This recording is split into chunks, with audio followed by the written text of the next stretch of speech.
the last and final step which is going to terminate this process of protein synthesis is termination. Okay. Now, this is step 4, it involves termination and it is going to involve terminal tRNA. Now, what would be terminal tRNA? It would be the last tRNA which will have an amino acid joined to it.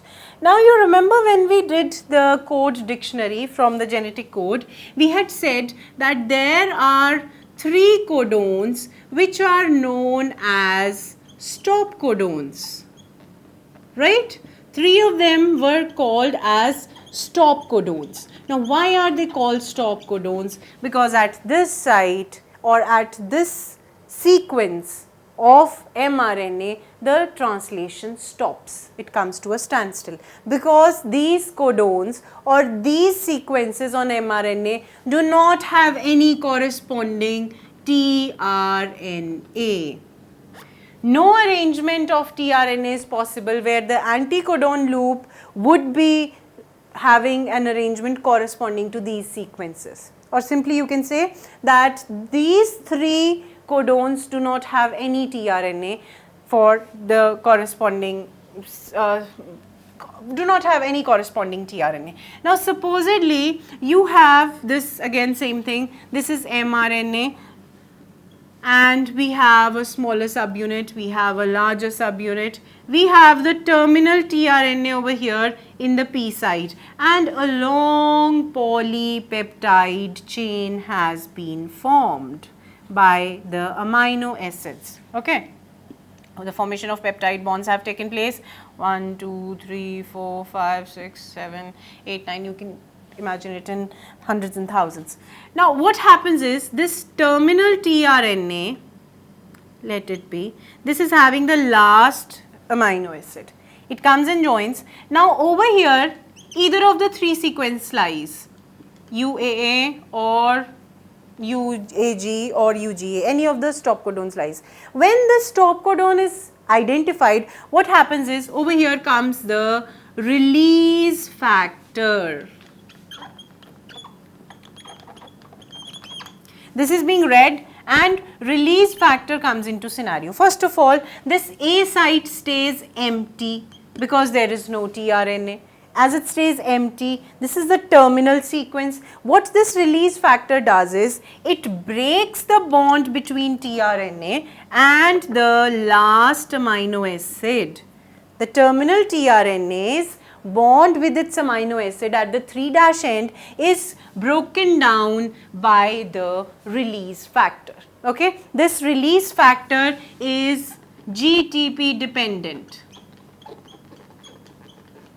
Okay, GTP dependent release factor comes into the scenario, it breaks down this bond and now this tRNA goes from here. What you are left with is a polypeptide chain and that is what you wanted. You wanted a polypeptide in the end of translation. So, we get to know that the translation comes to a halt in the stage of termination. Now, this stage is possible when we have a stop codon in the RNA sequence. Okay, the RNA, when it is having which RNA? mRNA. When on mRNA there lies a stop codon, then whatever length of polypeptide has been achieved, it would stop over there because there is no tRNA coding for these 3 sequences. When the tRNA does not come over here, A site stays empty, release factor which is GTP dependent, it comes over here and breaks the bond that is formed between the amino acid and terminal tRNA. When the bond is broken, what you are left with is a polypeptide chain and a free